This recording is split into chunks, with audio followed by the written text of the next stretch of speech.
Morning, Saints. This is Ruben Israel, trying to giving you a little bit of my 2 cents on what's going on with the coronavirus. As you know, they're shutting down everything. We're here in Savannah, and it's pretty much they've got bodies out here, but not what they were expecting. So today we're going to be heading out to Daytona Beach. But you know, things have shut down, man. Events have shut down. Sodomite Parade are now starting to shut down. The one that we were going to do in Phoenix has actually been shut down. So this scare has really caused a lot of issues with people. But we're looking at this event, maybe not necessarily as a preach event, but it's more like a reunion. Guys I haven't seen and preached with in maybe 3 years are coming around, and we're working together. So what a blessing. That within itself is worth the trip. But I'd like to share a little bit about my 2 cents on what to do, and just some very practical things for you Christians, and I'm addressing you men. You know, we live in a society where everything is last days. I got it. I've been hearing last days since I got saved in the 80s. Last days this, last days that. And so, you know, Trump shoots a missile over into a Muslim country, one missile, and World War III is getting started. Guys, I understand the concept, but nowhere in our Bible does it mention when Walmart and Costco runs out of toilet paper, that's the official time for last days. You've gone too far. I do understand the flu kills more people than this virus. And God bless these men and their wives that have us come out here to preach at this. I mean, you know, my wife was a little concerned, me getting on a plane, inhaling the same air everybody else is, and we're in a capsule, not much we can do. Not a problem. Okay, I do trust in God. And this reminds me a little bit of what happened in the 80s. In case some of you weren't born or didn't know what was going on, you had the AIDS virus. And they didn't know how it was going to be contracted. Was it airborne? Is it in the blood? A mosquito can bite a sodomite and then bite you, and you'd have AIDS. You've had other people in lab coats tell you if somebody who has AIDS drinks out of a container and it's not washed properly, and you drink out of that same container in a restaurant, you're going to have AIDS. It was a big scare. And this reminds me a little bit of that. I say these things come and go. That's not the reason why I'd like to speak to you, okay? Trust me, I can speak hours just on that alone. What I'd like to do is, how prepared are you, Christian? You know, the Bible says if you don't provide for your own, you're worse than an infidel. That's Bible. I think when a disaster happens and everybody rushes to a Walmart and cleans that out, even people that speak against Target don't mind going to Target to get their water and whatever else they need. You should already have that stuff, okay? That stuff should already be in storage. You need to be wise. If you're going to prepare yourself to meet God, you better prepare yourself for calamities in this country. Some of you live in an area where you can get a hurricane. Some of you might have floods. Some of you can live in Tornado Alley. I'm from Los Angeles. We have earthquakes. We don't have the luxury of seeing it coming and being notified and running to a store and getting that stuff. We actually keep a supply of stuff for that reason. Okay, I do understand. I'm not saying it's last days or you're gonna build up an arsenal to fight our government. That's not the purpose.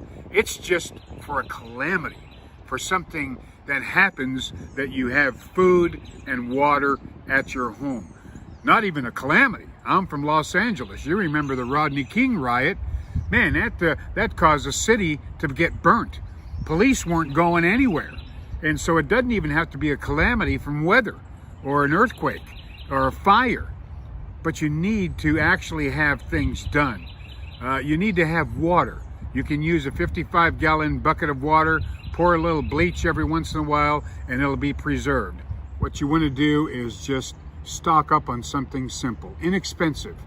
Crackers and peanut butter have an incredible shelf life that'll last you for quite some time. You know, if you're on medication, have a little baggage where you have medication. I would actually encourage you to have a weapon. I own guns. I'm not a felon. I vote. I exercise free speech. It's my right as a citizen. And again, this is not to combat the police department or the military. There are people that believe in that and live in bunkers. I'm just simply saying, for a calamity, something like this, where people go to the store and you can't even get anything because it's gone and you weren't prepared. We have in our Bible a story of the 10 virgins. 10 virgins who went out to go meet the groom. 5 of them had oil. The other 5 did not have oil. And I don't know if you noticed, the ones with the oil didn't share their oil. And so if you think you're going to come to my house and I'm going to give you all that I've been stocking up, you're going to know the parable of those virgins. You didn't do it. Unless you're so spiritual, you want to be an Elijah and you're going to find some widow that's going to feed you. I'm saying, guys, especially you men, you need to take advantage of this and prepare. You buy insurance, you buy a house, you buy auto insurance, car insurance, life insurance, health insurance. You got all this stuff, but when the calamity comes, you don't even have a battery in the house. You don't even have a flashlight that works. Try to take some time and put these things aside. If you have old shoes, instead of throwing them away, put them in that bag that can last you for quite some time. Don't throw them away. An old jacket. You know, there's simple things that you can do. Change your clothes. You might even want something inside the trunk of your car, a little bag, in case something happens. It may take you 2 days to get home. I have a lot of things, but I've been stocking up for a lot of things, not because I believe that I'm going to be living in a cave and it's the last days. Trust me, that's not where I'm going. Living in Los Angeles, just a court verdict, man, the entire city's in flames. That ought to get a person ready. And so we live in America, and you need to take advantage of living in America. We're going to have viruses like this come and go. Google it. It's been happening for quite some time. This one just seems to be the current event, and it's clearing everything out. Like I said, toilet paper is not found here. Don't try to put every current event in the last days. I'm not one of these spiritual type guys. I'm just a regular meat and potato man of God. And so I say, stock up. Get things prepared. I resent the day I have to pop those things open, but that's what I do. I have enough food to last me for about 2.5 weeks, 3 weeks without cooking. After about 3 weeks, if I need to, then I'll cook. The last thing you want to do is start cooking. You're going to bring everybody over to your house. So there's some common sense behind this stuff. Just like when we go out and preach, where there's common sense. There's things that are thought up that we go out and do, and it's done properly. And so the Bible says, if you don't provide for your own, you're worse than an infidel. I mean, it can be pretty difficult when you can't even have a flashlight that works because you didn't do your job. You didn't store up. You didn't get ready and prepare for this stuff. So I'm not talking about prophecy and Revelation and the book of Daniel. I'm just simply giving you some basic things. After this virus is over, there's going to be another one, or some other plague, or some other thing going on, or fires, or who knows what. But are you prepared? That's my main goal. Are you prepared? You know, we can't tell the heathen to be prepared to meet God, and our home is chaotic. So I address that to you men. For heaven's sake, get on it. Unless you're so spiritual and you think God's going to feed you, like I said, like Elijah, well, good luck. Good luck. Do understand, I've met people that lived through Katrina. People aren't praying and asking God, lead us, Lord. When you get into that type of environment, they're killing each other. And that's where your gun is going to come into play. Some of you might have issues with guns. I understand that. There's an argument on having guns. There's Bible verses that I can put up for having guns, let alone just living in America. I'm not going to try to convince you to own a weapon if you believe you should not. And the reason is because maybe you might have a bad temper, or your wife might have a bad temper. Maybe it's good that you not have a gun in the house that you live in, so I'm not going to try to convince you otherwise. As far as me, that gun is great. It's a home protector, and what a fantastic friend. I don't have to walk it. I don't have to feed it. I don't have to take it to the vet. It's perfect. It's supposed to do its job if ever I need it.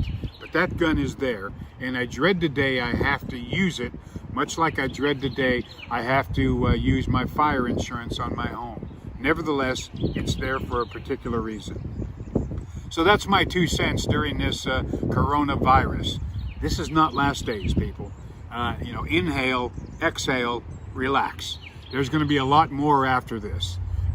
Government has not turned Walmarts into camps, and blue helmets are going to come and haul you and your kids away into some bunker of someplace. It's not going to happen.